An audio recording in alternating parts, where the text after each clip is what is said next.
Good morning, all. Thank you once again for joining us.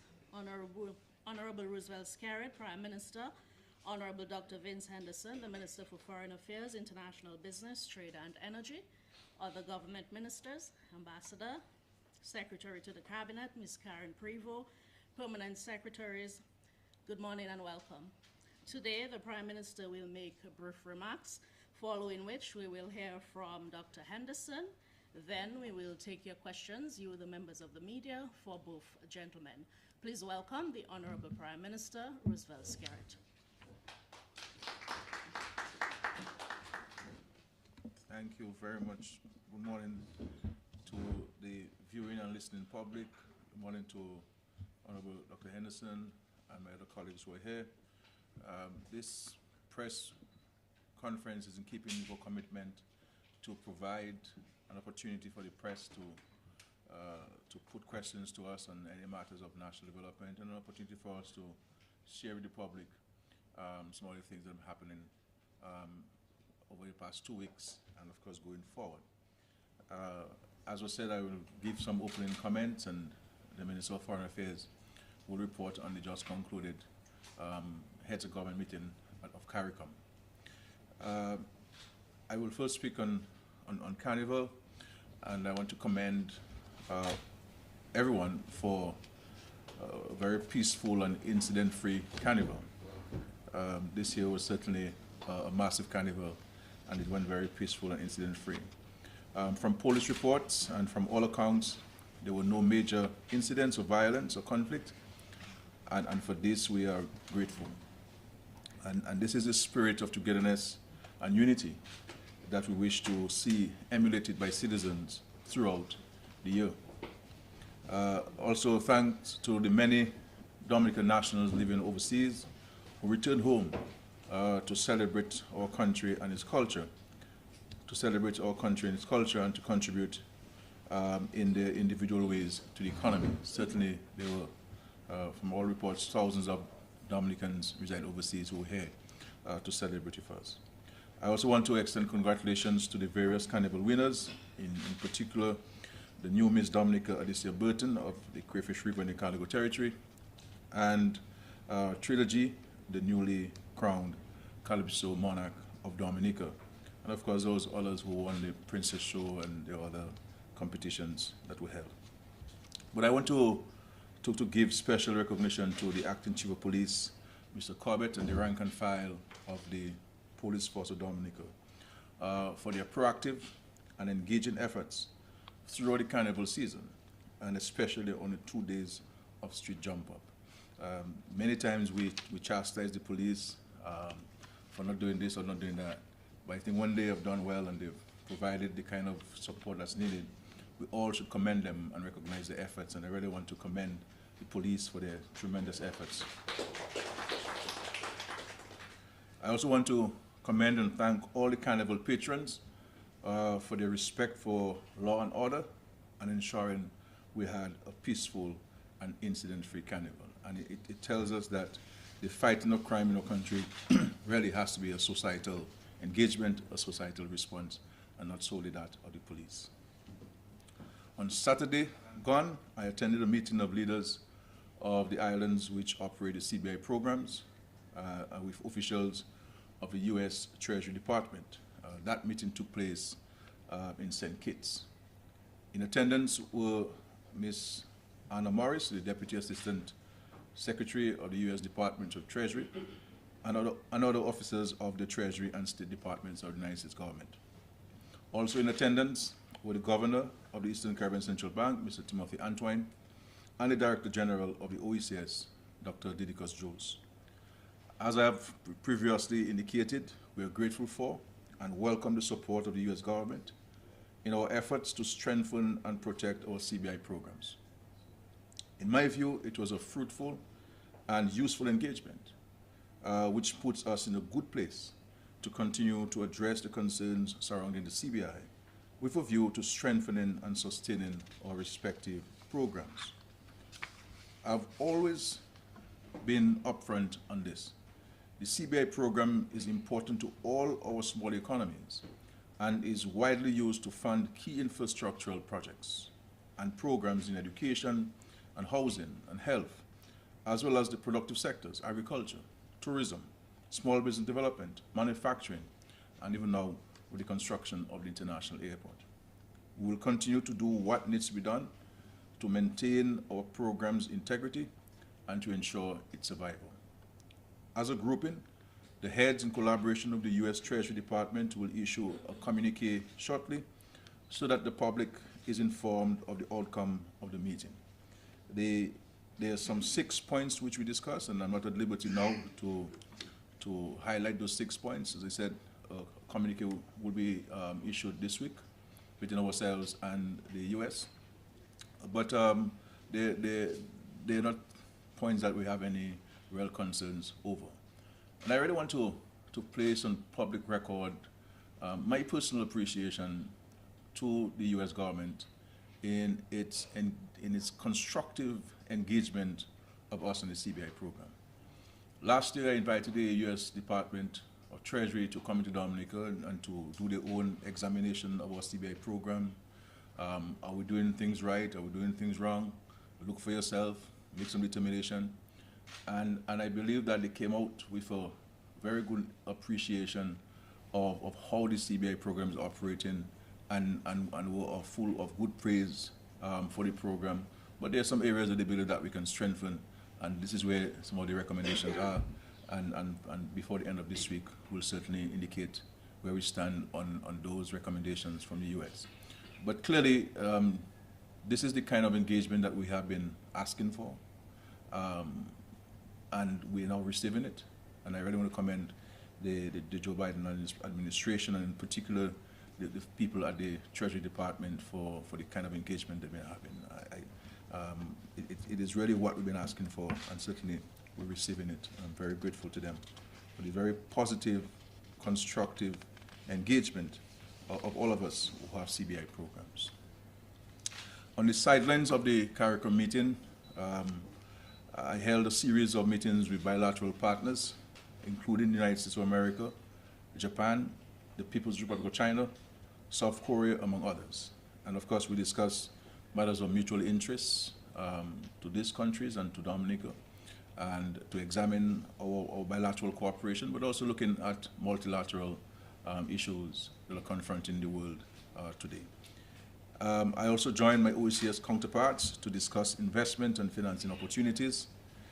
Heads held discussions with the newly elected Secretary General of the World Trade Organization, Dr. Ngozi, and another meeting was held with the President of the Afri-Exim Bank, Professor Orama. And I want to say to Dominicans that we have, in fact, as you know, signed the agreement to establish the bank in the region. And I'm hoping by the end of this week, Dominica would have finalized all the necessary documentation to be full members of this bank, so that if we would like to access funding from those banks, we're in a position legally to do so. So I'm hoping that the Cabinet will finalize those arrangements before the end of this week. On the issue of the international airport, work on the international airport is about to begin in earnest. When I talk about work, I'm talking about actual physical work, earth movement. As previously indicated, the contractor, CR5, has been mobilizing to begin construction. This is an ongoing process. And this week, the heavy equipment for the construction of the airport is expected to arrive. The former public works site is being prepared as a staging ground for the equipment. One can well appreciate that a project of this magnitude will require a large quantity of equipment, which is not readily available in Dominica at the moment. We simply do not have the capacity. However, I wish to make it fundamentally clear that this does not preclude the engagement of local contractors and owners of heavy equipment who will have access to jobs during the life of this project. In fact, during the preparatory phases, which included the construction of over 30 homes to relocate residents to the new Joe Burton development, the clearing of portions of the site, and also the construction of offices and the construction of the lab were all done by local people, utilizing the talent and the skills and also the local equipment. And of course, one can appreciate the fact that the economy benefited in several ways, including the purchase of materials from local suppliers. Similarly, because of the size of the international airport project, you will see a number of workers coming into Dominica as the construction phase gets underway. This is not unusual or irregular, and it is certainly no cause for controversy. I assure you that there will be employment opportunities for Dominicans who wish to apply for the jobs which are opening up today. As a matter of fact, there are several residents of Woodfordale and Wesley who have been engaged on the site. Many of them have left the National Employment Program and move away from, to the airport project, and there'll be a significant more who will be employed from across the country. The advertisement from CR5 is up and has been posted in communities along the northeast, and online. There are job openings for operators of heavy machinery, truck drivers, surveyors, lab technicians, office assistants, welders, carpenters, masons, and many others. I encourage all of you to avail yourselves of these job opportunities. I also advise you to reject the efforts of the enemies of progress who will seek to cast doubt and undermine this process. The movements you have seen are positive indications that the airport project is taking off and that we will begin to see increased economic activity centered in the northeast of the island and indeed the entire country. So for those who say that the airport will not happen, it is unfolding, and by God's grace, the airport will be built in the Commonwealth of Dominica. On the issue of electoral reform, as you know, I have met with Sir Dennis Byron, and I can report to you that he has advised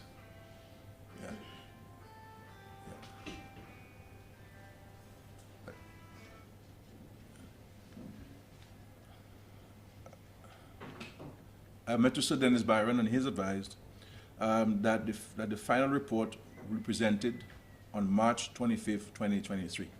So we look forward to the final report on electoral modernization from Sir Dennis Byron on March 25th, 2023. We have also gotten approvals from the Organization of American States and the Commonwealth Secretariat for technical support. Election experts will be sent to Dominica to assist with the public consultations before taking the bills to Parliament. As a matter of fact, myself and the Minister of Foreign Affairs met with the OAS Secretary General on the margins of the CARICOM meeting, and he has indicated he's waiting on us to give him the precise dates when they would send the expert to Dominica, and so is the Secretary General of the Commonwealth waiting on the precise dates. So those persons can be there to be part of the process and ensure that the process will continue to be as transparent as it has always been, and we'll see it through to the end. The issue of embarkation and disembarkation cards. With effect from March 6, 2023, holders of Dominican passports will not be required to fill out the embarkation and disembarkation forms. This is the current forms, and it's the gremlins, we consider them, that Dominican citizens have to fill out, and sometimes require us to tell us what's our home address, and which country issued our passport, and our name, when the name is already on the passport, and our date of birth, which is already in the passport, and we receive a advanced passenger information system. It gives us all the information where we're coming from, on which flight, and so this will be no longer required to be filled by Dominicans holding Dominican passports effective March 6. And for visitors to our country, they will not be required to fill this form. You almost need to have a PhD to sometimes fill it out.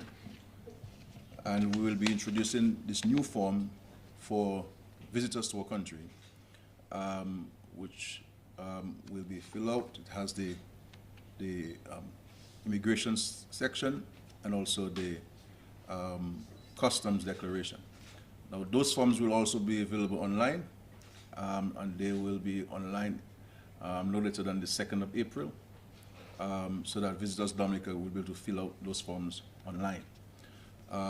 In respect to holders of Dominican passports, you will still be required to fill out the customs declaration for obvious reasons.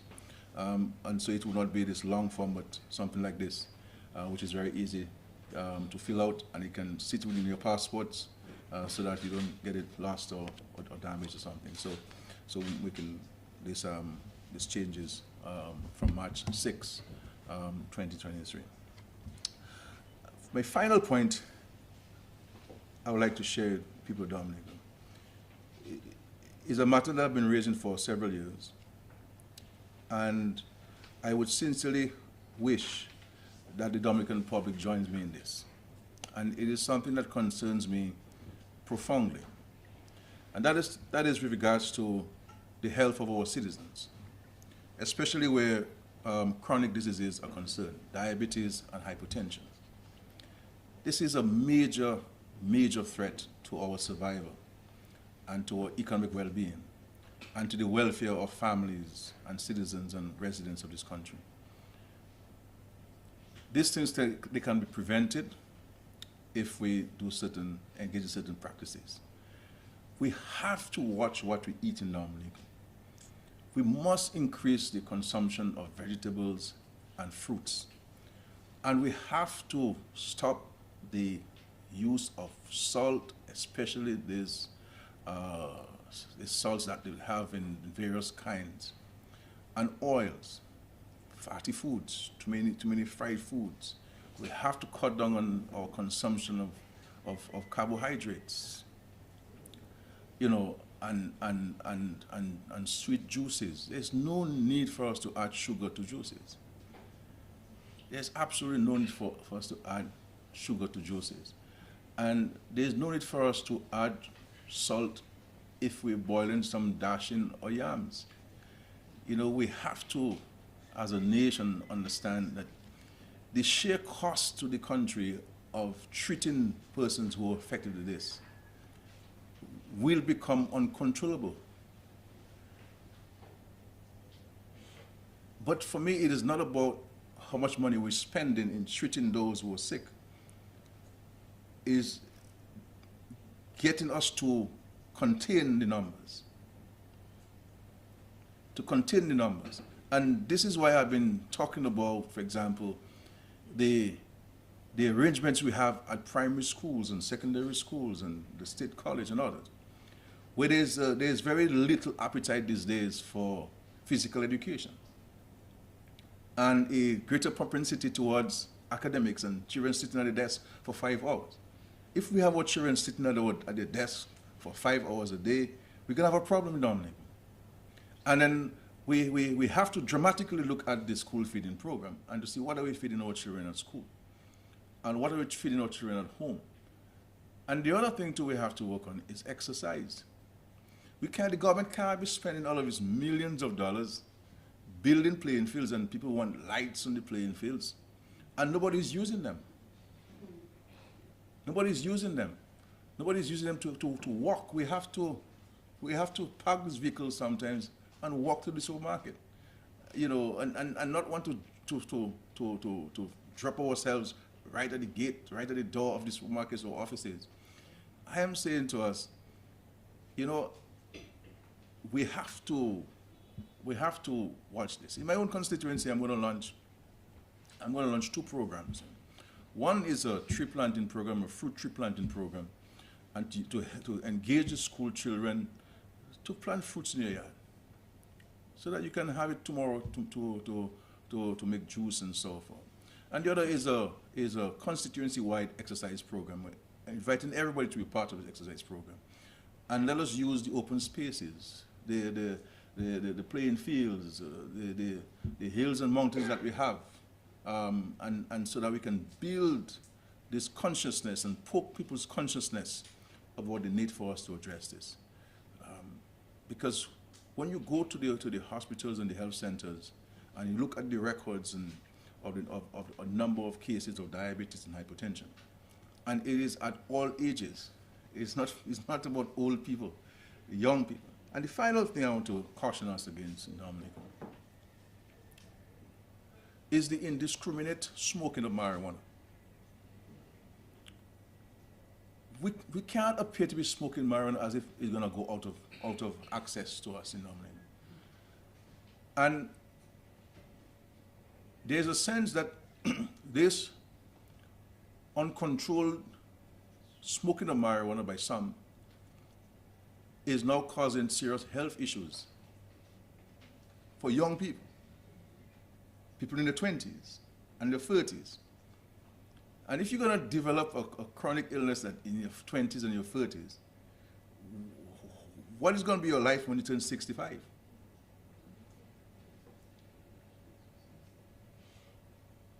And so, if you were to take home anything I've said in this press conference, it's on this last point.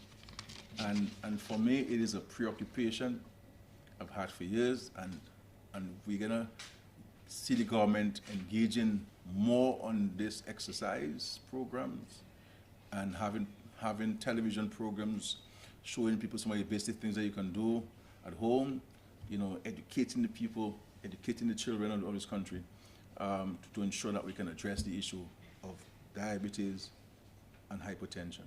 If we can address the issue of diabetes and hypertension, and we can smoke less, and we can drink less alcoholic beverages in Dominica, we will be doing ourselves and our country a huge service. Thank you.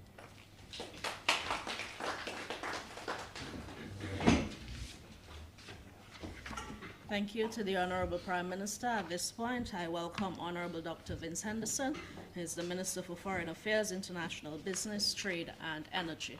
Please welcome Dr. Henderson.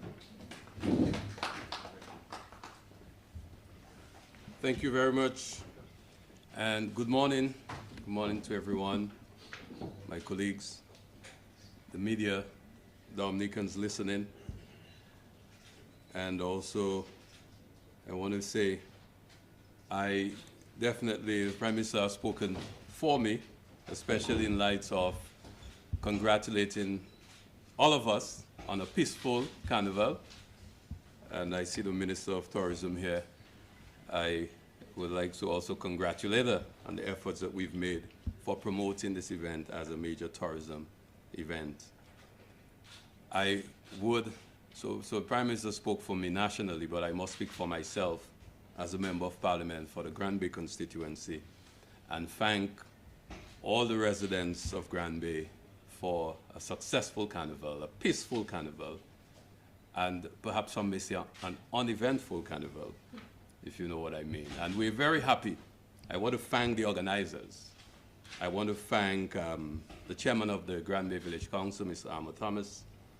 I want to thank the members of this committee and community leaders, the owner of GX Sounds, and all the young people who participated, the Grand Bay Primary School for the many events that they put forward.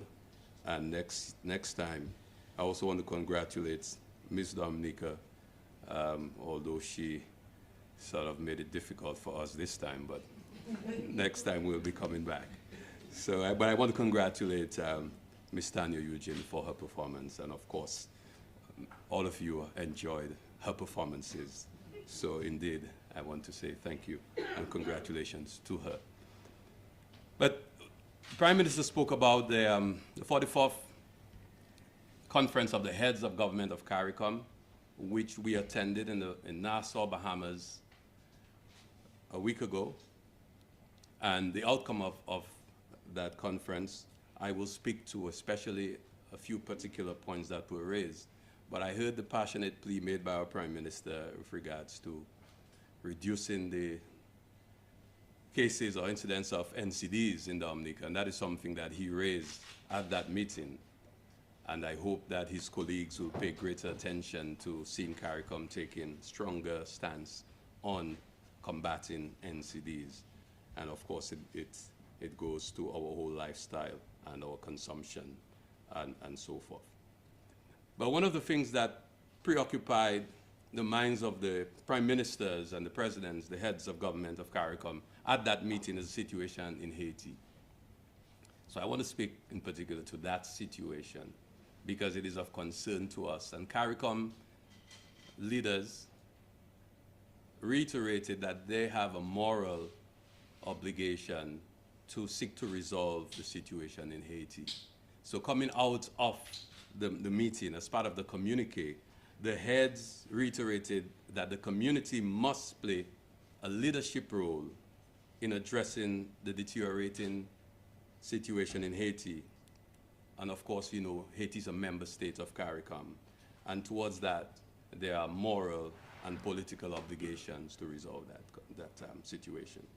They also affirmed that this decisive action is needed at the earliest possible time. And I think our Prime Minister, once again, I'm not speaking out of caucus, but at the meeting, again, Prime Minister Skerrit took the lead in urging CARICOM leaders to take immediate action because we have committed to assist, and we have been taking action at the OAS, supporting some of the resolutions there. We have been making our own efforts to bring some resolution to the situation there, but Prime Minister felt that it was absolutely necessary that immediate action be taken, and that included getting into Haiti to understand firsthand what is happening in Haiti.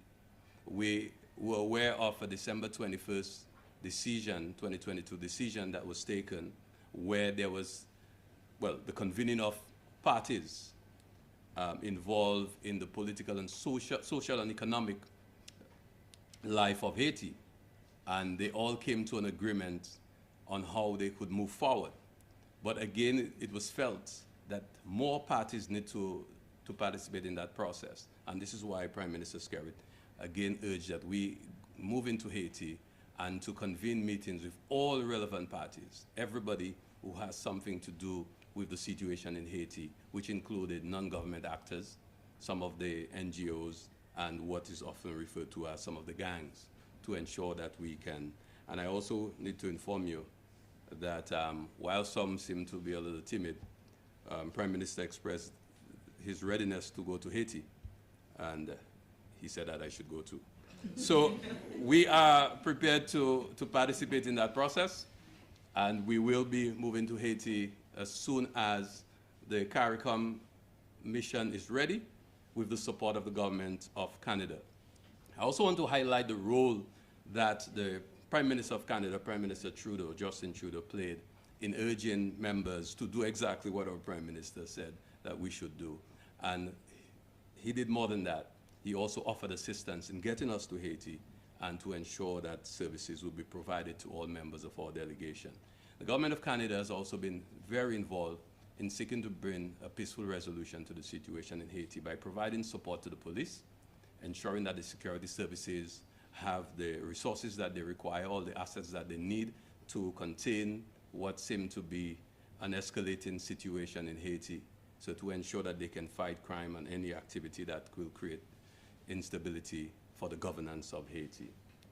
The Prime Minister of Haiti, the interim Prime Minister, as is referred to, Henri Ariel, gave his commitment that he would be willing to participate in that process and to ensure that we can get Haiti into a stage where there can be peaceful and free and fair elections, as has been the case in the Commonwealth of Dominica over the last 44 years. So we're hoping that we can participate, and fortunately, Prime Minister Skerrit will be taking the chair of CARICOM from July of this year, and it will give him the opportunity to give some strong leadership to the activities of CARICOM. We will speak to that event in more details later, and we also this year will be celebrating in July as well the 50th anniversary of CARICOM, the Treaty of Chagaramas. So we're looking forward to having special activities towards that. We also spend time looking at food security, and you know the policy of our government with regards to food security and the investments that we're making to ensure that we can achieve food security, to reduce our reliance on importation of food. That is an integral part of CARICOM's initiatives to ensure food security in CARICOM, in all the member states, in what is referred to as the food production and food security, agriculture, development, and building food security through innovation, resilience, sustainability, and empowerment. That is part of a $25 million project that CARICOM is hoping to embark on to ensure that we can modernize agriculture as we are seeking to do here. Another point of note was the Bridgetown Initiative, and I want to spend a little time to speak to that and also to connect it with the outcome on fighting climate change and the participation of CARICOM in the Conference of the Parties on Climate Change. The Bridgetown Initiative was born out of a concept developed by the Barbados Prime Minister, in which all CARICOM participated, to help us to build for us the resilience that we need, the fiscal resilience, to fight the impact of climate change and the exogenous shocks that fall upon us by global and international action. The war in Ukraine, for example. And that initiative is seeking to sort of reshape the institutions, the financial institutions like the World Bank and the IMF, to ensure that our governments can be given the breathing space, the fiscal space, as it were, to ensure that we can provide development assistance to our people, we can embark on strong social programs while we build resilience against the impact of climate change, with those international institutions coming to better understanding of our realities.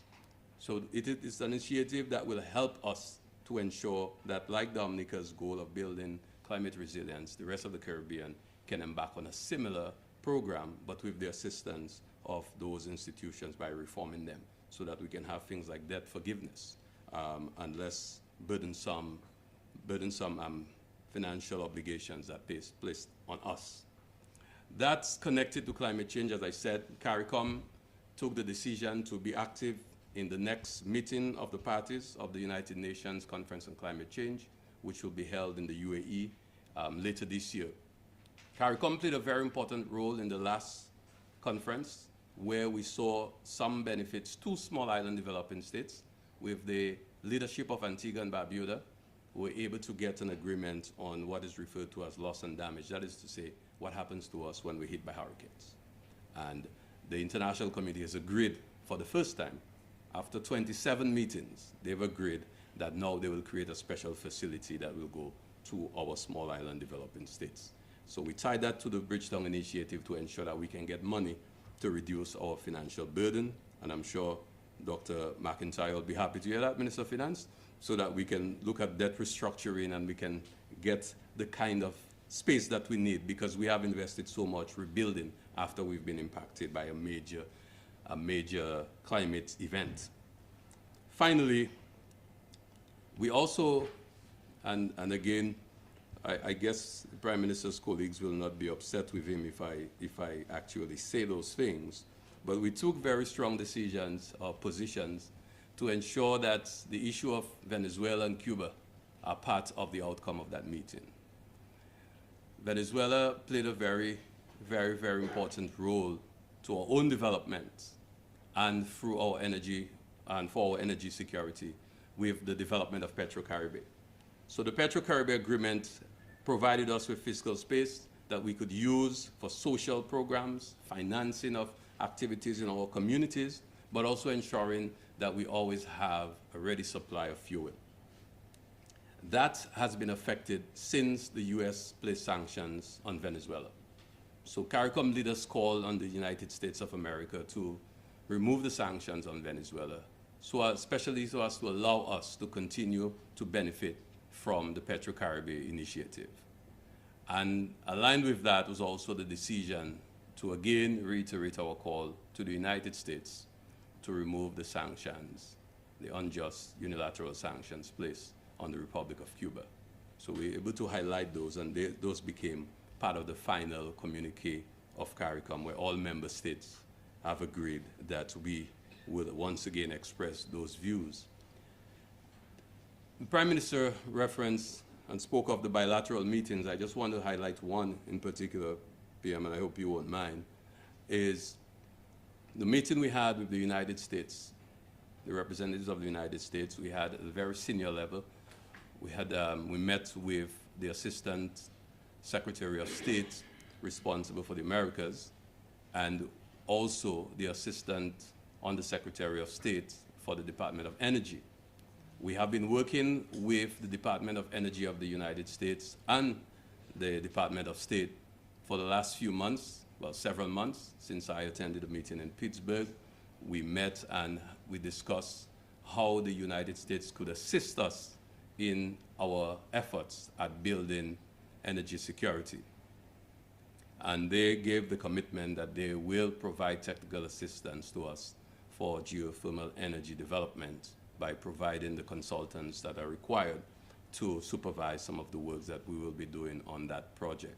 And I'm pleased to announce that we have now achieved another milestone in geothermal energy development.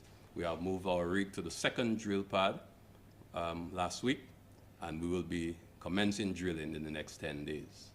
So it means that we are another step closer to the realization of our dream to have energy security through the construction of a 10-megawatt geothermal power plant in Loda. I think this pretty much sums it up. Thank you very much.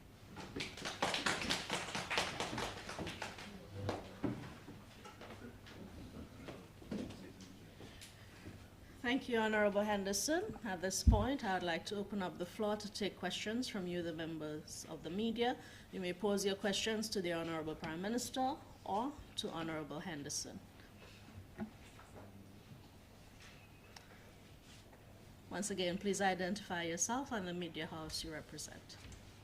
Good morning, Mr. Prime Minister, Hon Roosevelt Skerrit, Leila Lampard from TBS Radio. My first question, government took over the majority shareholding in Dominic last year. Can you tell us how Dominicans have benefited from that decision? And a chief executive officer for the Dominica China Friendship Hospital should have been in place early this year. Has an individual been identified for that position?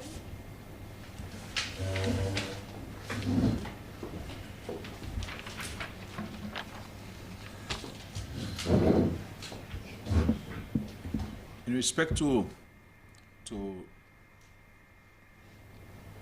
Dominica having majority share ownership in Dominic, one of the most fundamental benefits of this decision is that in respect of your national security, you now have greater control over this. Because I am of the firm view, and I believe that's the view of the majority of Dominicans, that the generation of electricity and the provision of water services in our country should really be controlled by the state. This is a fundamental belief. Secondly, in respect to the development of our geothermal resource, we're in a better position to engage with DOMLEC, and with DOMLEC having a better appreciation of the national pursuits of the country, that we expect greater cooperation and collaboration from DOMLEC, as we've been seeing in recent months. Thirdly, while we have given a very clear mandate to DOMLEC to manage the affairs in a business-like fashion, and so you don't see the government involving itself in the day-to-day operations of DOMLEC at all, and the government itself is paying DOMLEC its electricity consumption and not delaying on its payments, and neither is any government minister or government official empowered to call DOMLEC to say, well, don't cut this person's light today, you know, and so forth. Nobody has the authority to do that, including myself as Prime Minister. But I believe also with the control of DOMLEC, we might be in a better position to control any hike rates, any hike in rates, because we, you know, so there are a number of benefits to it, and also at the end of the day, it's going to become a source of income for Dominicans, because when Dominic is paying dividends, then the Treasury will also benefit from this. So there are a number of benefits. In respect to the Chief Executive Officer of the Dominica China Friendship Hospital, I know that efforts have been made to recruit a Chief Executive Officer. We've been receiving support from the Pan American Health Organization, PAO, in that regard. But in addition to the Chief Executive Officer, PAHO is also providing us with a number of experts who will assist us in ensuring that we can, with the equipment and the structures that we have and the human resources that we have, that we can ensure that we provide optimal care to our citizens. And so they provide us with support. They were here about a week and a half ago, meet with the Minister for Health and the Hospital Authority and Ministry of Health to discuss the approach and the plan. And I believe coming out of that support, the hospital will be in a much better position to provide the kind of care that all of us would like it to provide to our citizens. And so these are the responses. Before we move to the next question, I wanted to make an additional point in regards to the embarkation and disembarkation camp. When you're traveling out to Dominica as a visitor or a citizen, you still have to go through immigration department and stamp your passport and everything else. The trend in the world today is that aspect of it is being eliminated, and the United States has done so for a very long time. You don't have to go for immigration when you live it. The other countries in the Caribbean have also adopted that approach. It was done back in the days, maybe for good reason, and so we're not questioning that. But I think these things it has to go through an evolutionary process. And I think the times that we're keeping in is moving towards a direction where that is being eliminated, and that the human resources are better utilized in other areas. Because in Dominica's case, we utilizing the police officers as immigration officers. In most countries, they don't. And it's something that we're looking at to move away from, and to get the police to really engage in policing work, and to provide greater comfort to the citizens of Dominica. So as part of the process of making changes with immigration is concerned, we will also be removing the need for you to go through immigration when you live in Dominica. You will only be subjected to immigration when you are coming into Dominica. But when you're leaving, there will be no need for you to go in on another line after you checked into the airline to give your passport, and you have to be stamped and so forth. But that does not mean that the police there or the customs kind of pull you aside and question you and search you to see that you're suspicious or anything. But we have to find a way of facilitating this. So what the government is doing is looking at all the areas of government functions and services based on the criticisms of the public, and to see how we can fix the challenges that the public is experiencing when they go to these various government departments to get services. And one of the other areas we'll be speaking about next time I'm around there, hopefully, is regards, and I am alerting the people in the ministry, is regards to the birth certificates. We spent millions of dollars to put a system in place, and the understanding was that you would get the birth certificate in a much more efficient manner.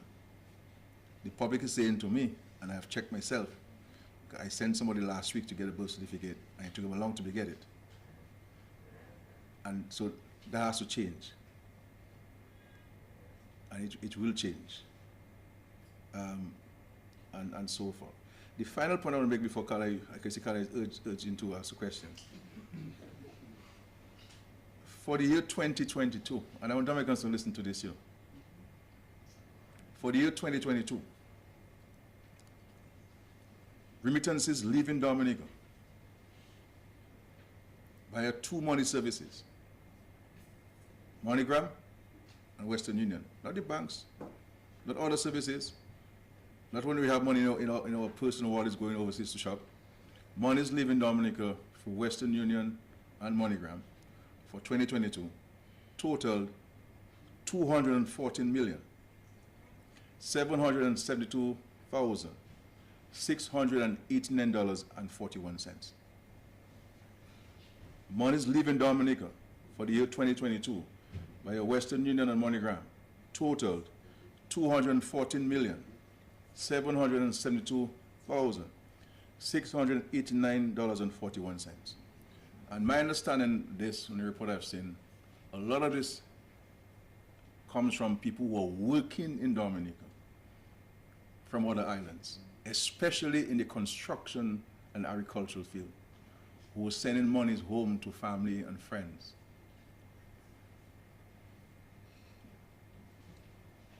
The majority of this, the Dominicans and foreign nationals or non-nationals living and working in Dominica, especially in the construction field. So when people say, where do you work? Dominica don't have work and looking for work. Where is all this money? This money didn't come from America. It's coming from Dominica, going out of Dominica. I'm not even talking about the banks. You know. It's too money service. I just wanted to put this. Carlisle, please. Oh, sorry, please. Oh, sorry. Durham. Nathaniel Durant. Yeah. So, Prime Minister, I have a number of questions, if you will allow me. No problem. Well, they're short, I assure you. First of all, I'd like to ask about a pilot program that was spoken about, or what began on that pilot program for health insurance, national health insurance policy for, it started for single parents, but which would have continued across the board throughout to facilitate all the nationals. What is the status on that? And since that was a program, I believe that was planned to continue. You mentioned with the OECS colleagues on CBI status. I won't ask that because you have indicated all of that for me. And but a couple of weeks ago in a previous press conference, you mentioned that you would be making a statement on the policy towards rebuilding or refurbishing cultural facilities, cultural buildings. You mentioned the Ara House of Culture, you mentioned the Old Mill Cultural Center, as well as the Carnegie building that hosts the National Library. I would wish to ask what is the status on that as well. And in recovery assistance was promised to persons affected by the November 6th trough. And I can speak of Village Soufriere and other villages in the east, of which I am a resident, Village Soufriere. And I have understood, it has come to my attention that some persons have received some level of assistance, but there are those still waiting. What is the process for that, and how will those people be facilitated? And my final question, sir, as a resident of the Castro's constituency, the road rehabilitation project from Catwa that will take it all the way to Hatton Garden has been a source of chagrin to motorists and commuters, especially bus drivers, because it seems that this is taking a little longer than people thought it would. Is there a policy towards this project in terms of when will we see some relief, if there is a set date or an agreed date as to the completion of that project? Thank you. Thank you. In respect to the pilot program, we had initiated two components of it. A number of people have benefited from these two components of the pilot program.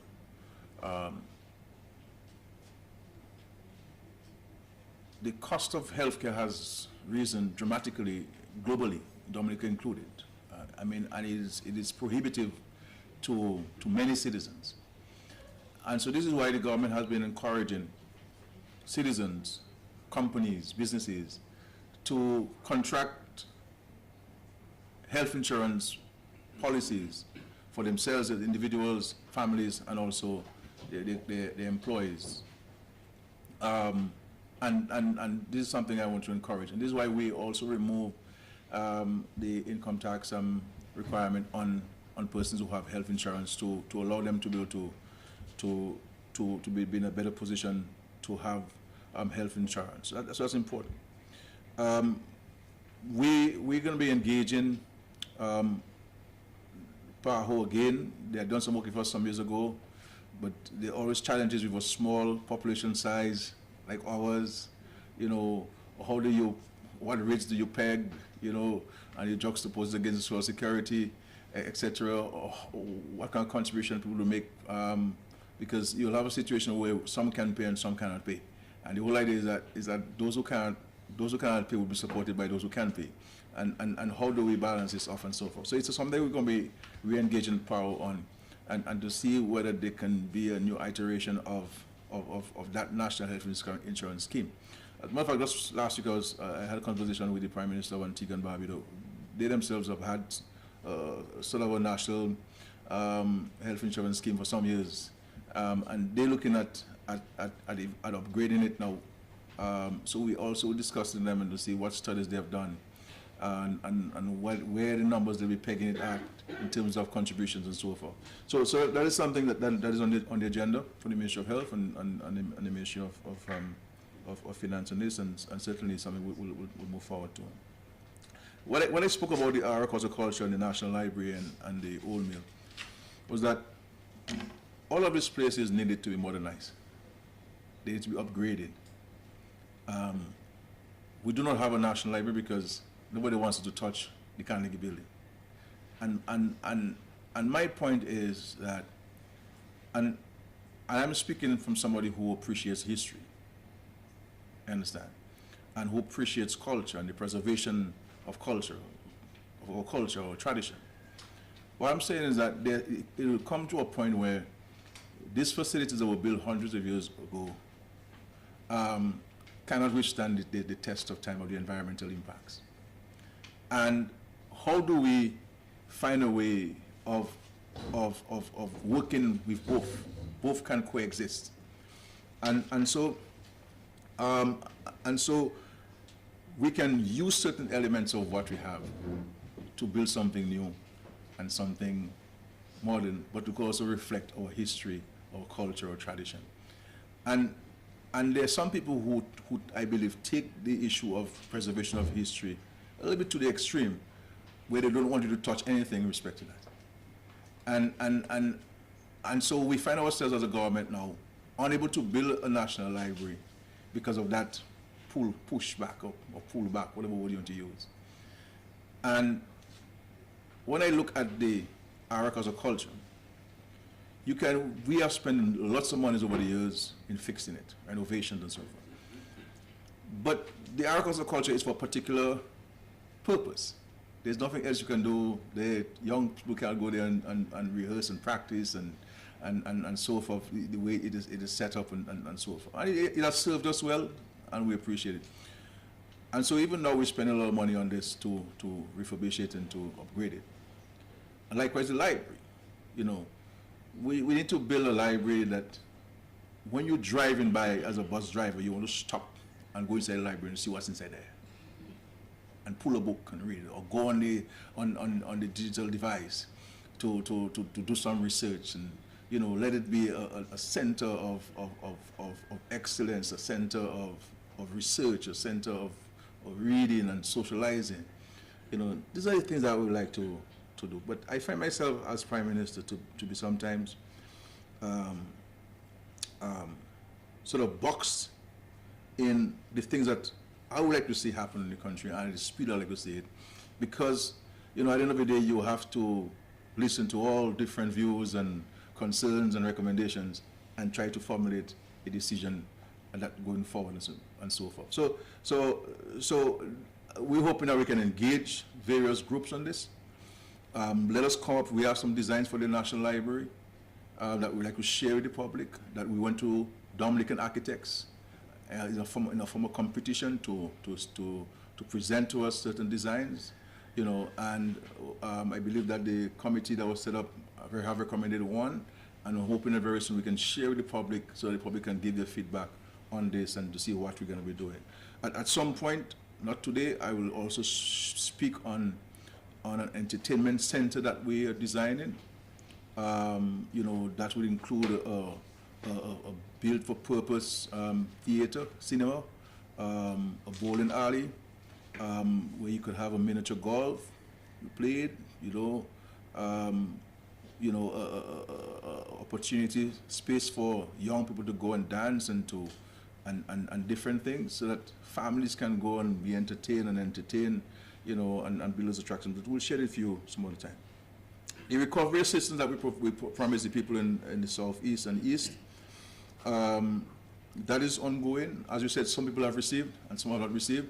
I think it's important that the ministry concerned engage the public a little more and to share with them how they can access the assistance that we provided. But all of these things have been approved by the cabinet to provide the support to the affected people. So we need to work on engaging the public a bit more to inform them. Those who have not received, how do you receive and where do you receive and so forth. So I take note of that. And they're all here and they're all listening, so they will act on it immediately. The issue of the road project, I mean, this is a road that we're spending $126 million on. Looking at it taking shape, especially the section from Boadiab going down to lower past the Emerald Pool, one can appreciate the improvement that you will see when the road is completed. Unfortunately, the idea was not to have excavated the entire roadway all at once. It was supposed to be on a phased basis. There's always supposed to be on a phased basis. So you do that phase, you surface. You don't know a phase, you surface. You don't know a phase, you surface. So that you don't have the agony that so many of us have had to endure from Boadiab all the way to Hatton Garden. You know, so we empathize with the residents and road users of that part of the country. All we're saying to them is bear with us. At the end of the day, the product will be better, it will be safer, it will be more resilient, and with the trough that took place there, it has also highlighted certain amendments to the original designs of the project. So we have sort of benefited from this unfortunate disaster in terms of the construction of the road. But like you wish I mean, I drive on the road as often enough, not every day like you and others who live there. But I do drive on these roads from time to time when I visit those communities, and I understand the pain. But I was there yesterday, and I've seen that they prepared a section, services taking place. So once that service is done, you will appreciate that. My only concern is that people like you don't drive too fast on this road and so on. So because that's going to be the concern. There many going to speed. Because even in the present condition, guys are speeding. You know, farmer farming is completed. But it's going to be. We really apologize to all of you in that part of the country. You know, this is a matter that preoccupies the mind of the cabinet every time we meet, because the power-ups from those parts raise those issues. But nothing good comes without a little discomfort. You know, and at the end of the day, you will certainly see greater comfort in that section of that. I think I've answered all the questions. Yes, Mr. Prime Minister, just if you will allow me 1 minute, I just want to congratulate you on the government for the decision, the decisive move you're making towards Haiti and the rest of the Caribbean in terms of moving the way forward. I spoke sometime when I heard you say that you know, we want things to happen, but we don't want to make it happen. And it is a reality that nothing happens unless you make it happen. So I just want to congratulate you and your government on that. Yeah, but I know the minister. Dr. Henderson discussed, you know, articulated our position on Haiti. But for us, you know, we do not want the world to forget Haiti. You know, we don't want the world to forget Haiti. And Haiti is in a very difficult circumstance now, and it requires the support of all of us in this world. We cannot have Haiti fatigue. But we also believe that the solutions for Haiti rest with the Haitian people. We're there to assist them. And so we cannot create solutions from outside and impose it. And so this is why the approach of CARICOM and other partners, Canada and others, is to engage the Haitian stakeholders, all of them, to identify the problems and to define solutions to the problems. And we are there to support them to implement those those changes and so forth.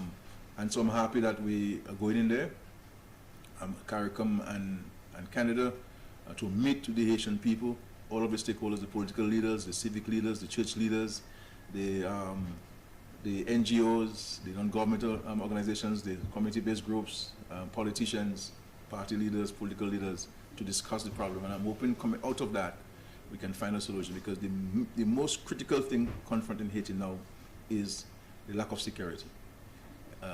Lack of security. And once you can bring an understanding for the security, I believe that all the issues can be dealt with. Thank you. Yes, yeah.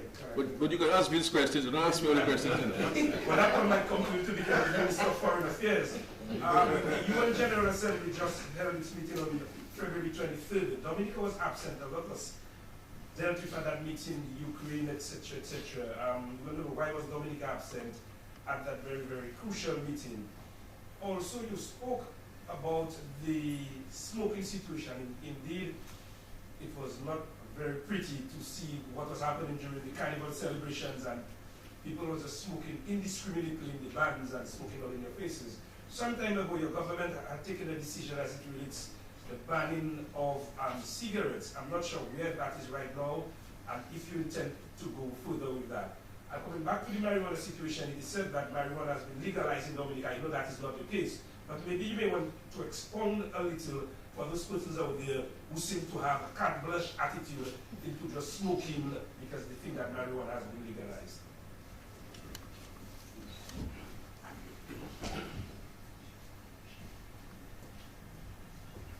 Yeah, thank you. With regards to the UN and the votes that took place on the 24th of February, in fact, we had at the time some administrative challenges.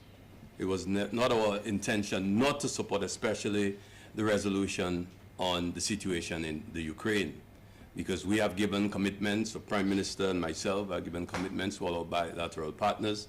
But as I said, we immediately expressed our intention to support the resolution the day after. So that has been resolved. We have also reached out to our bilateral partners, again, reiterating our position on the situation in the Ukraine. I don't think it is fair comment to say that there was several things. There was just one thing. It was the anniversary of the invasion of Ukraine by Russia, and that was the resolution at the time that mattered. And we have taken action immediately once we found out that we had that administrative challenge, which is dealt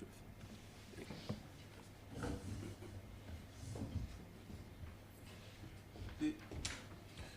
We decriminalize a certain quantity of possession of marijuana, and we also allow for, is it 3 trees or 4?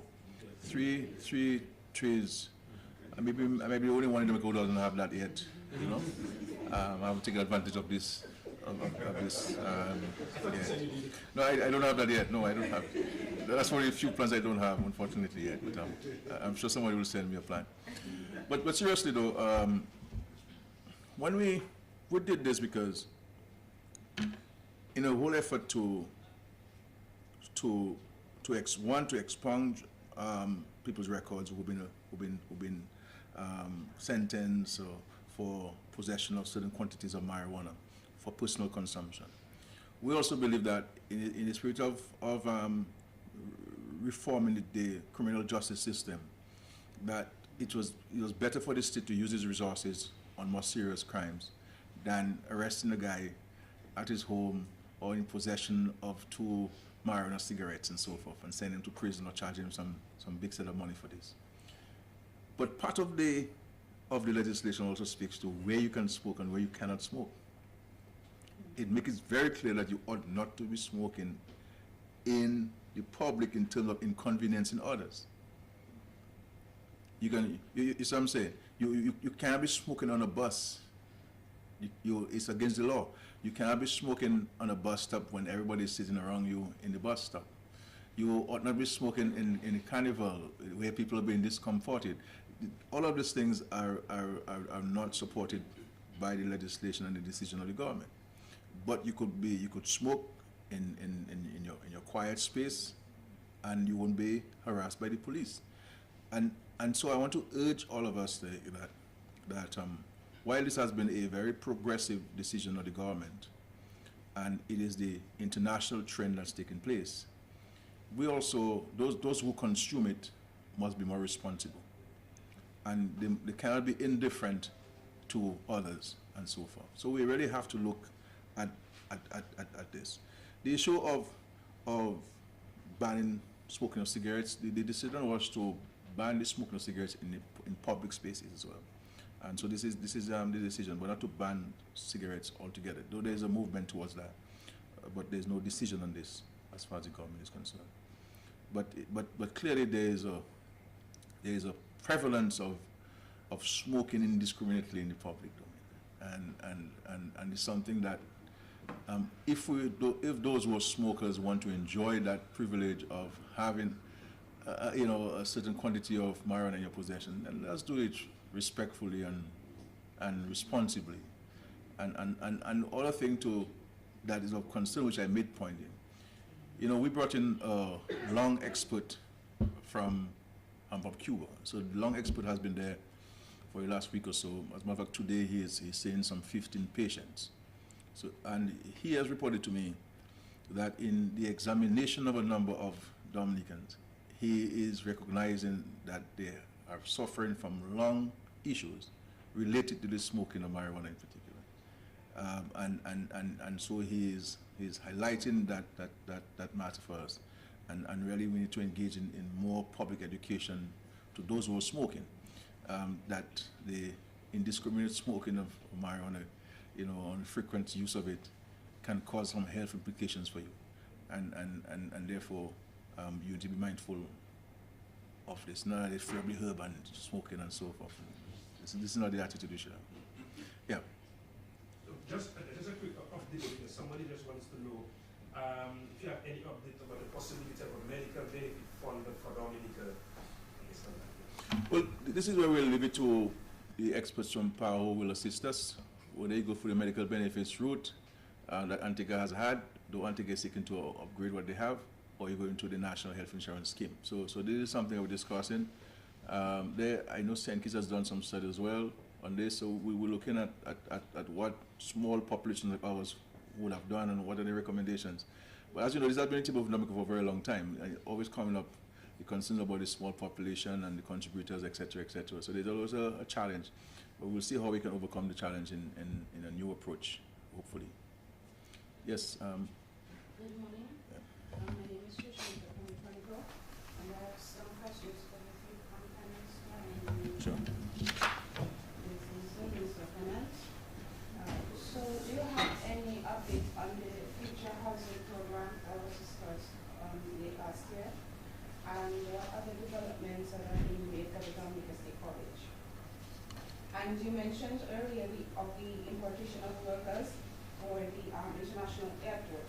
My questions are for this matter: where are they coming from and what capacity are they expected to perform?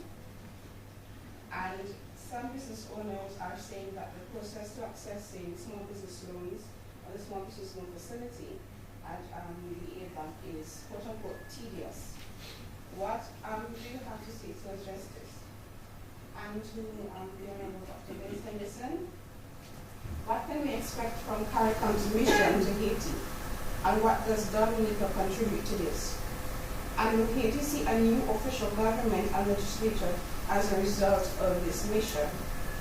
And what economic, environmental, and societal issues have been prioritized and will be addressed? And what integrated role does Dominica play in this?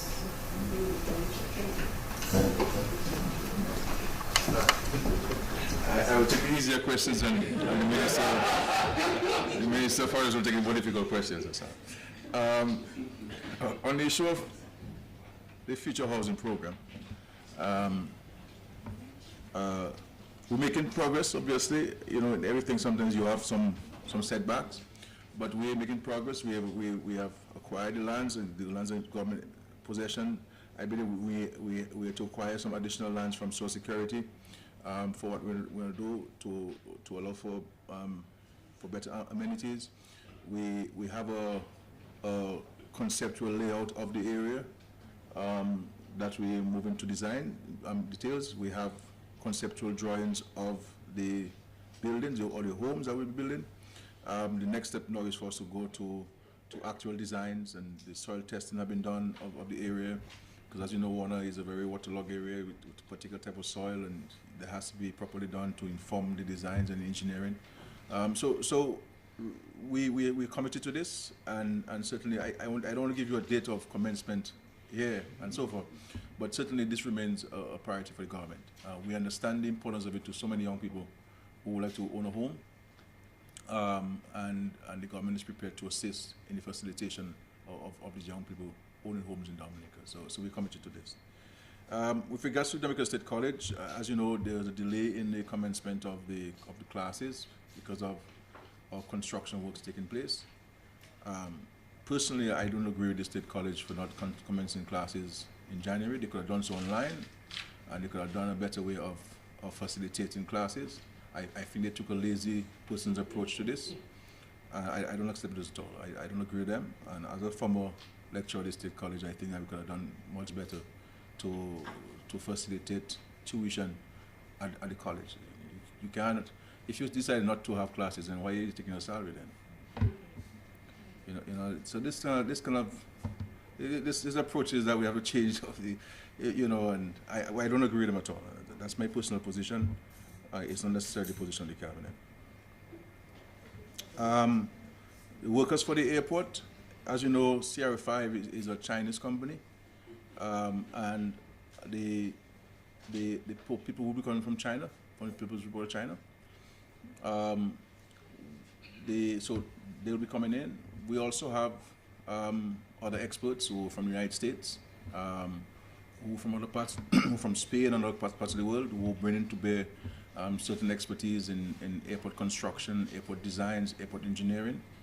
And we've also utilizing a number of local people. There's a significant number of people are employed on this airport, from design phases from conceptual phases to up to now, where we're about to move with movement and so forth. So this is where it is, and the various skill sets and competencies, that will be imported, that we may not have enough of here in Dominica, or may not have at all. And this is where we're looking at it. This is why you see, I said, the invitation for applications is out for people to apply, and they have identified various areas of competencies and skill sets they require.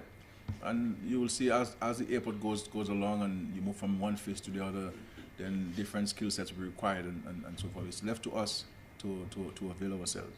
But at the end of the day, we have to recognize that a project of that magnitude, you'll never have enough competencies in your country to really move it forward.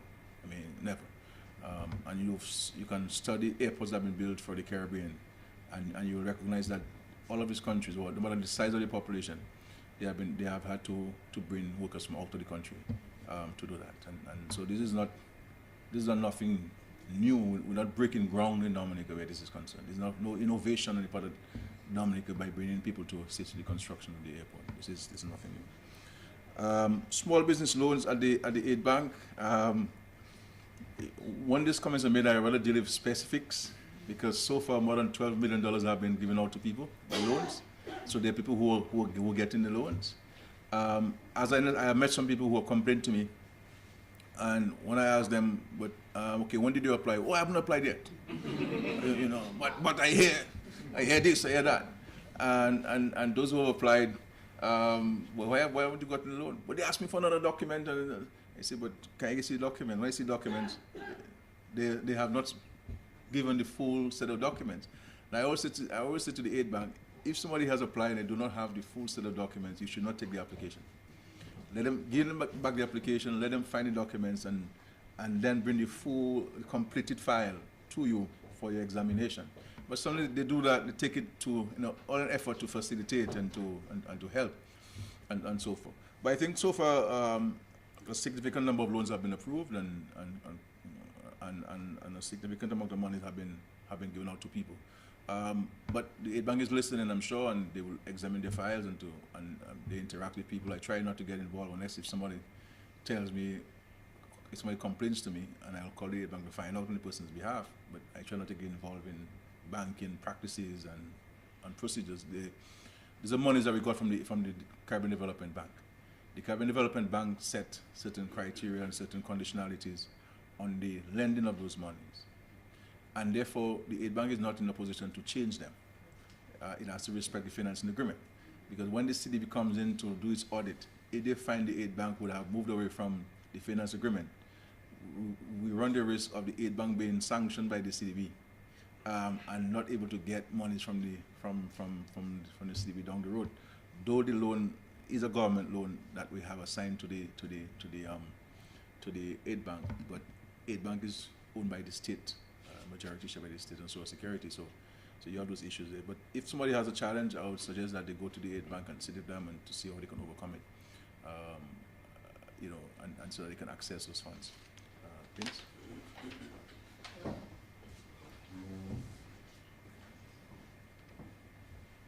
Well, I tried my best to take notes, and I sure I have the ability to take notes very quickly. But I honestly, I think I may have left some things out.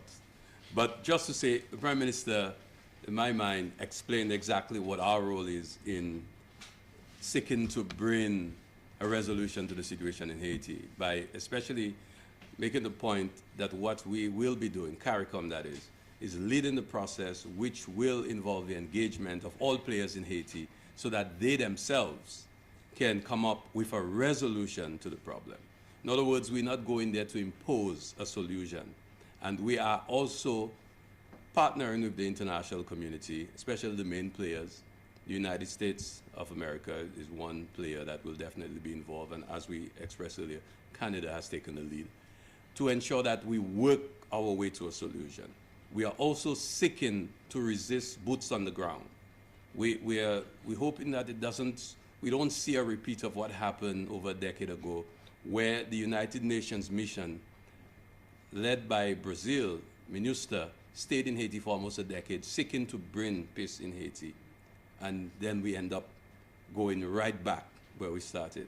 So what we're hoping that this time, what will be different this time, is that the Haitian people will be the ones coming up with the solution. So they will have to determine some of the key things that will be necessary. But we are playing a convening role, that is to say, we are bringing the parties together, listen to them. We will be using good offices, and at some point I'm sure the CARICOM will appoint some special envoy. For us, Dominica will be making our contribution. We will be part of that process. We have already identified a special envoy, to Haiti, to that mission. I will also be participating and will be very happy to be on the ground as well with my colleagues. We don't have the kind of resources as some of our other member states in CARICOM have, but if you recall, back growing up, I remember we had Dominican police officers, and even recently we had Dominican police, and CARICOM is looking to Dominica to assist because of obviously our language. It's easier for us to communicate with the Haitians, and therefore we will be carrying that weight together with St. Lucia. So we have agreed to do that. We'll also be participating in capacity building training of police officers, because that's part of the challenges that the force, the amount of officers have just walked off the job because they don't have equipment, they're not being paid their salaries. And what CARICOM has agreed to do is to assist in the training of officers and to ensure that they will be able to keep the fort. So in other words, to avoid boots on the ground from other countries. We are seeking to build that capacity in Haiti. So the social and economic part, again, we will be leading the process where hopefully there will be the convening of a United Nations special meeting on Haiti, as we saw happen in the past, where resources will be mobilized from the international community to assist Haiti to rebuild, to respond to health issues, education, and other social challenges that they have, as well as economic challenges. So that process will take place, and we're hoping that we will see greater success than we've had in the past. But clearly, the main point that was made by the Prime Minister and by CARICOM is to empower the Haitian people to deal with their issues. As far as the political that you mentioned and the entire governance structure, there have been views expressed on the nature of the Haitian constitution that creates for themselves that challenge that they often find themselves in. That is to say, the president appoints a prime minister, but it has to be approved by the Senate. So if the Senate doesn't agree with the nominee of the prime minister, they never get a prime minister, of the president, sorry. They never get to appoint a prime minister, which was actually the case prior, and it continues. And but again, that is a matter for the Haitian people to determine. They've been independent for over 200 years, so they can determine for themselves, which empower them to do that. But finally, to say something about Haiti as well that I think is lost. It's really in Port-au-Prince you have these problems. People are moving along their lives as usual in the rest of Haiti. Tourists go to visit the rest of Haiti and enjoying themselves. So the real challenge is the conflicts that you hear of is really focused and really within Port-au-Prince and the precincts, and that is where the challenge is, and that's where we are hoping that we can get involved in that process to bring some peaceful resolution there. Thank you. All right, we're looking to a 12:30 end. I think we have some questions from Matt Peltier from Q95 and Miss Luke from Dominican News Online. Go ahead. Sorry, I'm still like in front of the cameras. That's okay. Good afternoon. PM, you spoke about the Chinese company that you're currently dealing with, the international airport. Online, it is reported that an Austrian company will be dealing with the cable car project. Can you either confirm this report for us, please, and tell us who the lead of this project are? Also, I know that the residents in that area, they also expressed some concerns about having to relocate. Has this been addressed by the government? I also have a question. Last year, during your 3rd November address, Prime Minister, you spoke about a non-contribution pension to persons between the age of 65 and 70 who are not recipients of the pension. This is something that government plans to introduce in January of this year. Has this taken effect? I do have other questions, but I will limit it. Something that we're seeing right now, the long-standing controversy over the appropriateness of certain music, it's not already here in Dominica, and this is something that we're seeing everyone talking about. There is even a petition online. Prime Minister, countries like Jamaica has taken a decision to ban sexually explicit lyrics from airplane. Is this something that the government of Dominica would consider?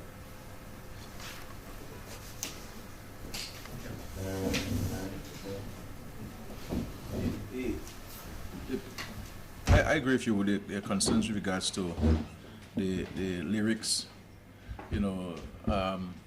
that are now becoming the trend in the region, Dominica included. While we don't want to stymie anybody's artistic skills and talent, but we also have to appreciate that we're living in a society, living in a community, and these songs are not only exposed to adults, children. To adults, sorry, they're also exposed to children, and I think that we have a duty to protect children from certain words and expressions. What we intend to do as a government is to engage the music community in Dominica on these issues, to get them to appreciate and understand the need for them to move away from those kinds of lyrics. So I don't think we're gonna stay on high and simply rule by an edict on this matter, but we will certainly engage the stakeholders and let us arrive at a decision on what needs to be done where these lyrics are concerned. But it concerns me, it concerns us, I believe it concerns the majority of people. But we need to engage the stakeholders on that, and that we'll do very soon. Okay? The issue of the non-contributory pension for 65 and above, as you quite rightly indicated, we've had it for people 70 and over, and I announced in the Independence Address that we'll get it down to 65, so people 60 and above. The applications have been prepared; they're out there. We can in fact apply for this, so the decision is in effect, and so we're urging persons to go out and fill the forms, those who would want to take advantage of that benefit of getting a non-contributory pension from the government of Dominica, and this certainly has helped a number of people, and we look forward to an additional number of people benefiting from this particular decision. The issue of the construction of the cable car, this is in fact it is being manufactured in Austria by a company. All of the components that have been done by a company. There are very few countries who engage in the construction of this, and our understanding is that Austria is one of the better places, and that company that has been selected, I don't have the specific name of the company, but the PS is here, they can provide it to me. but that company is a very highly reputable company.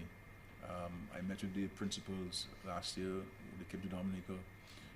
So it is in fact an Australian company that's constructing the various components. So what's happening, as far as I understand it, is that the bases and so forth will be constructed, and then all of the components will come in from Australia and mounted up, and so that there is a quicker installation process of this. You're talking about persons who have to be relocated because of the cable car or the airport? Cable car. Well, we have, I'm not aware of people who've been physically relocated, homes or businesses. I know that we've had to acquire land to facilitate the construction of the cable car. I know initially, because of an absence of information, there are persons who had reservations about it. Having engaged them one-on-one and in small groups, there was a greater appreciation for the overall importance of the project to the Roosevelt Valley and, of course, the wider country and our tourism offering and tourism product. And persons have been really been helpful with the cooperation on this. And I think obviously we have to find a way as a government on these and other projects and so on, and everything we do, to be more engaging with the public and to share more information with the public. And I think that has been a lapse on the part of the government, because so many things happen in this country that we take for granted as a government. You know, I guess maybe it's not our style to boast of what we're doing, because we're just working and keep working. But I think we have to take time to share more with the Dominican public and engage them more on what we're doing, so that people have a greater appreciation for what's happening in Dominica. And as we speak now, for example, we have over 500 homes being constructed. With surfacing the Lai Road, it's costing us a lot of money. Nobody's, we don't talk about those things. I mean, I have spoken to the previous Minister of Health and the current one, for example, and they both agreed. I mean, we need to spend some time, for example, explaining to the Dominican public of the facilities we have at the Dominica Channel Friendship Hospital. I don't think, not even the people in the Ministry of Health knows the extent to which we have the facilities that we have, and the quality of the equipment that we have, and the quality of the theaters and the wards and so on. When I go visit people there, and they express to me the appreciation.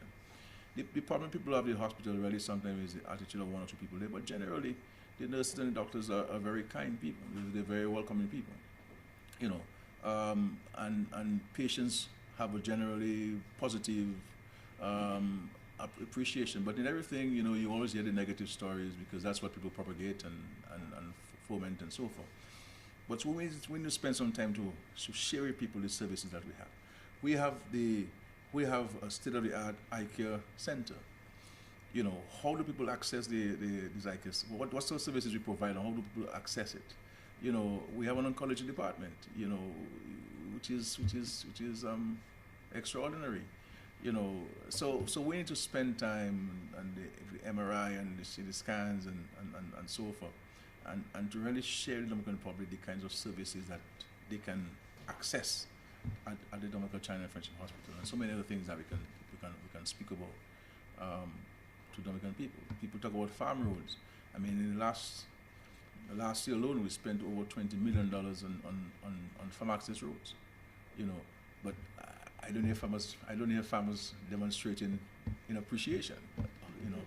I don't hear the public talking about this, but significant investments, from proper surfaces to bridges across rivers. In some cases, in a place called Bopla in Peebush, the contractor did a fantastic job. You go into Calibishi, where the contractors did an extensive road that cost us over $5 million, farm access road.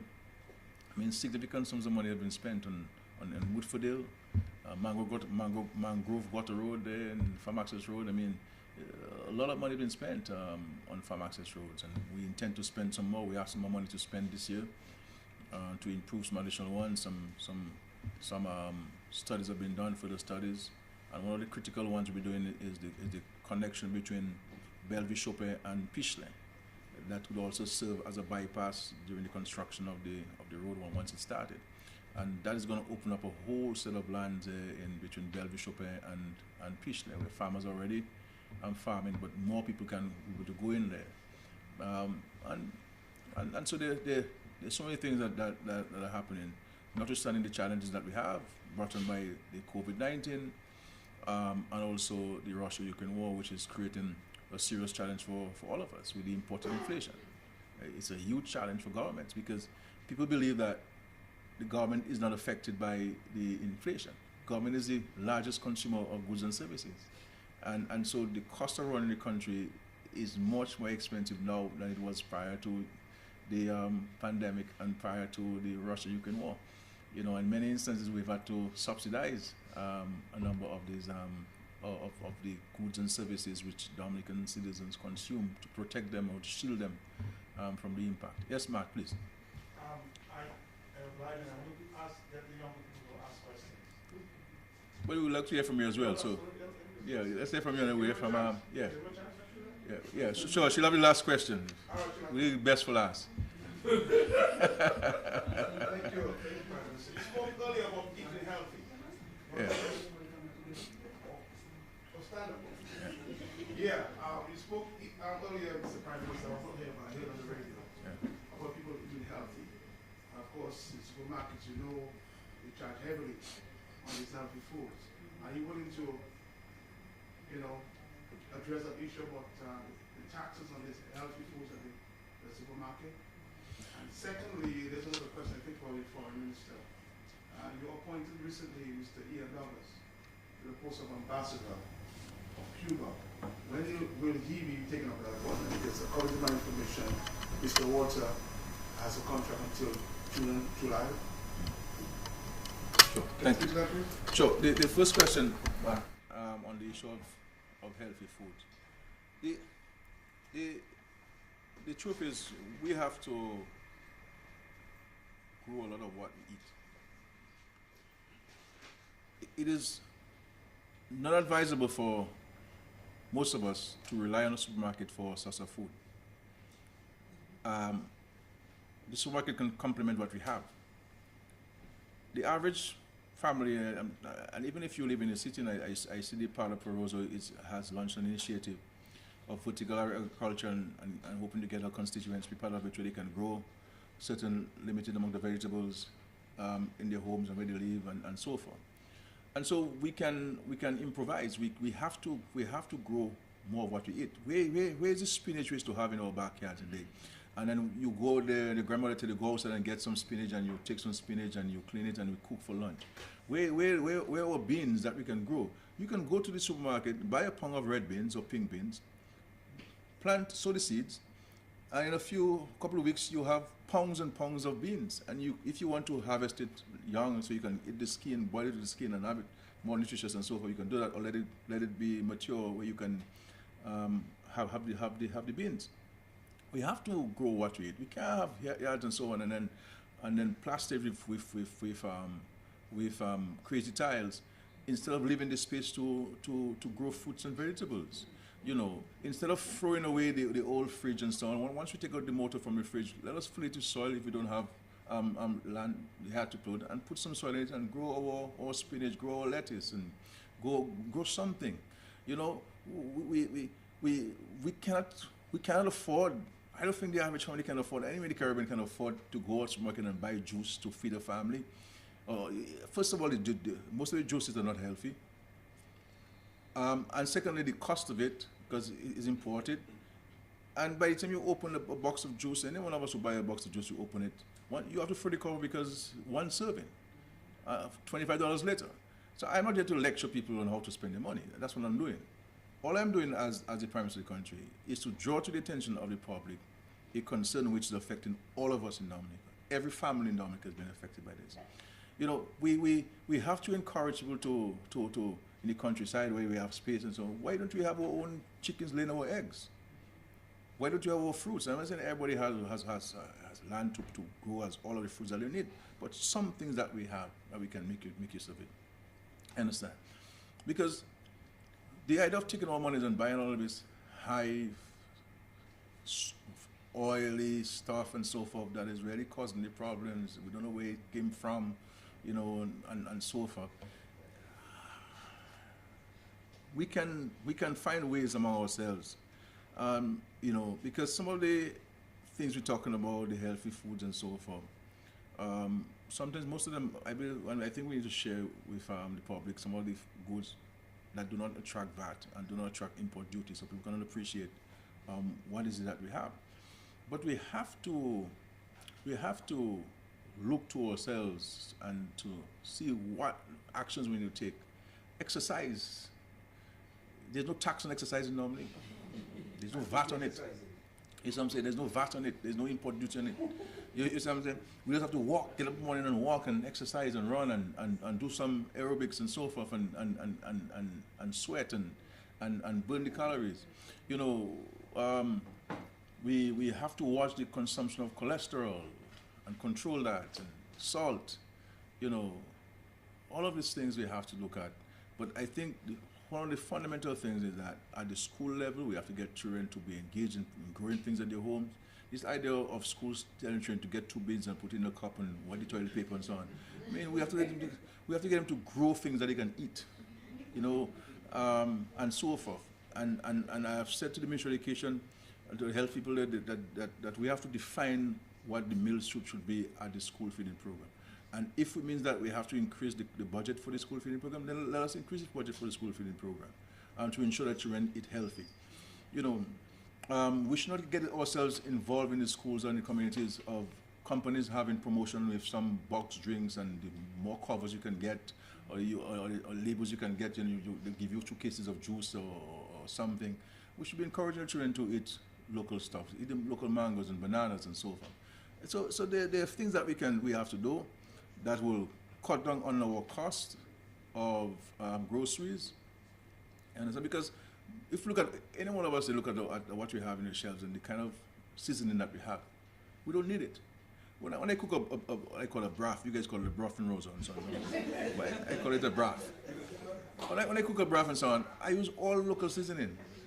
There's no foreign seasoning. I only use a little salt. But outside of the little salt I use, nothing. All of this seasoning comes from my farm.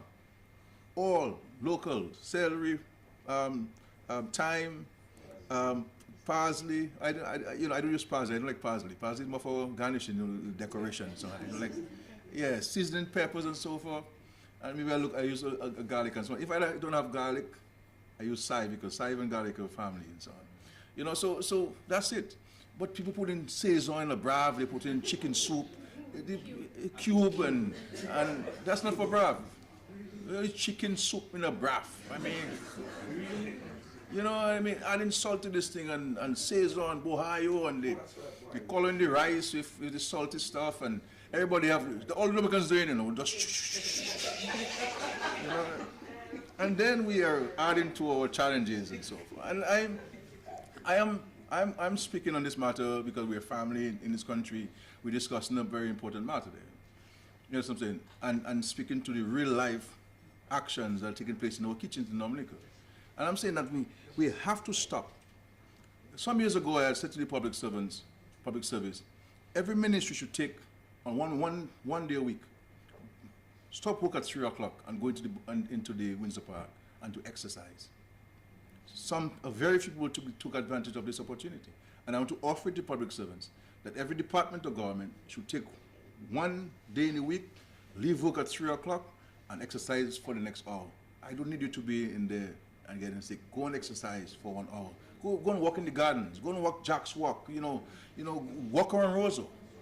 You know, drive. So when they drive in, go in the stadium and do some exercise 1 day a week, and hoping that can mushroom into a national effort where the private sector itself can engage in. So the PSs, the CAPSEC is here, and all the PSs are here, and they all hear me. Each ministry will take a day, 1 hour. You know, and if you want me to get you from 2:30 after lunch, you rest after lunch, fine with me. I can get to you. I can get 2 hours. You understand? So you go for lunch, you rest, 2:30 to 4 o'clock, you exercise. And we will see better health, more healthy people in our country, and happier people, because you're spending less on going to the doctor and treating yourself from something you can prevent. Yes.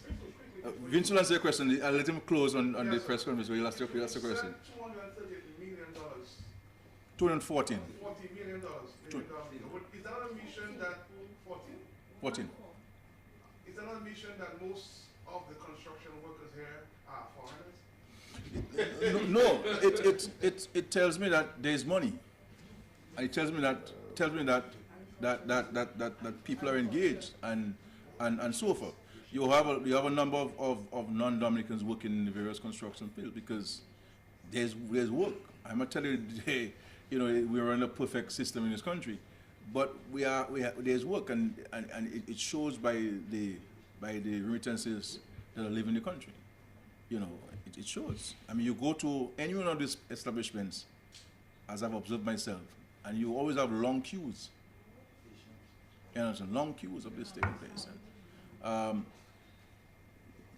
Yes, ma'am. And Minister Henderson will close with respond to you and close the press conference. Yes, ma'am. Good morning. My question there is Dr. Henderson. Okay, great. So.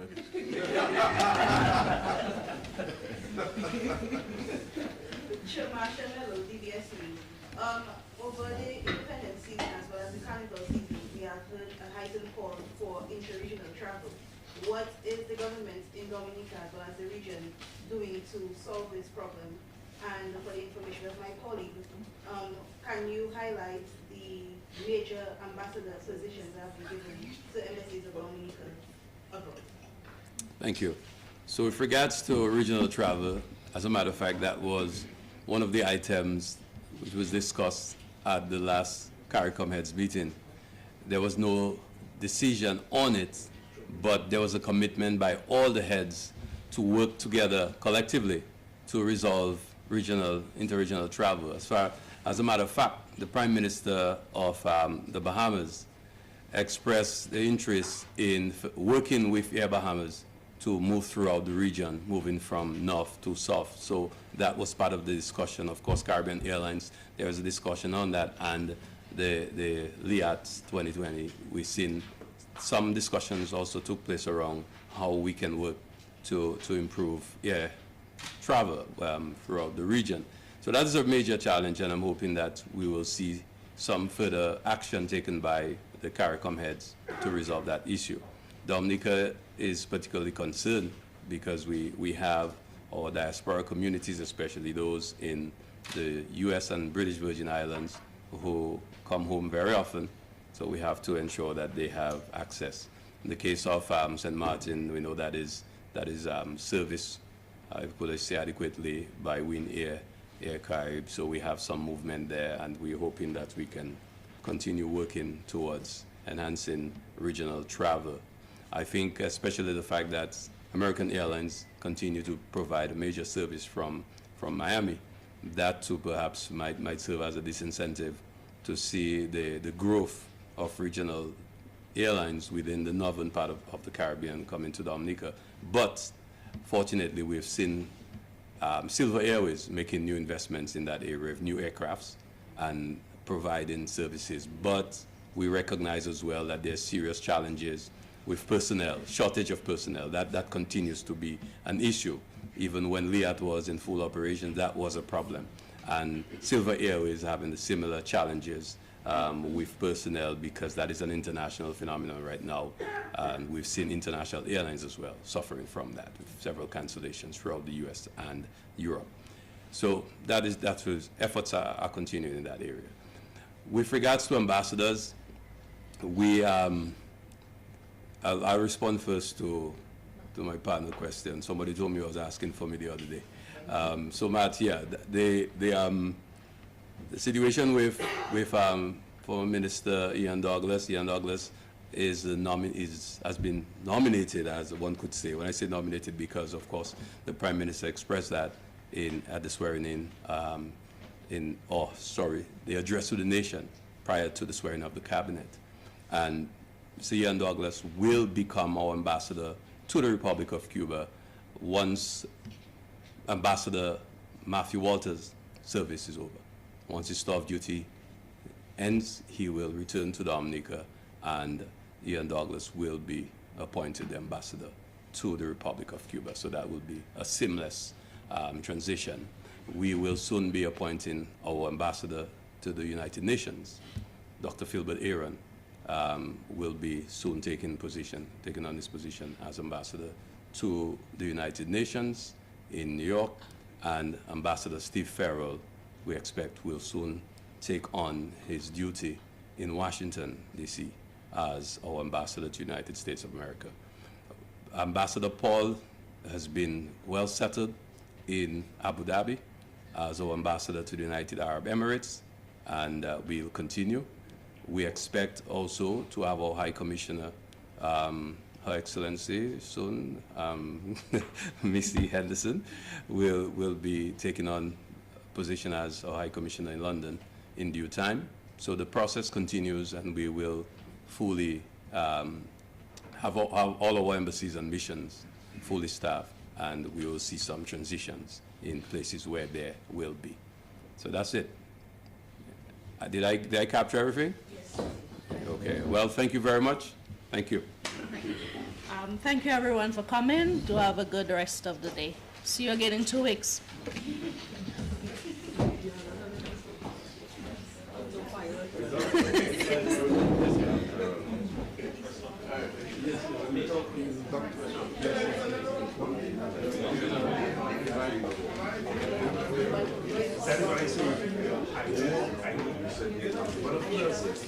I know that to want to go back at it, to figure out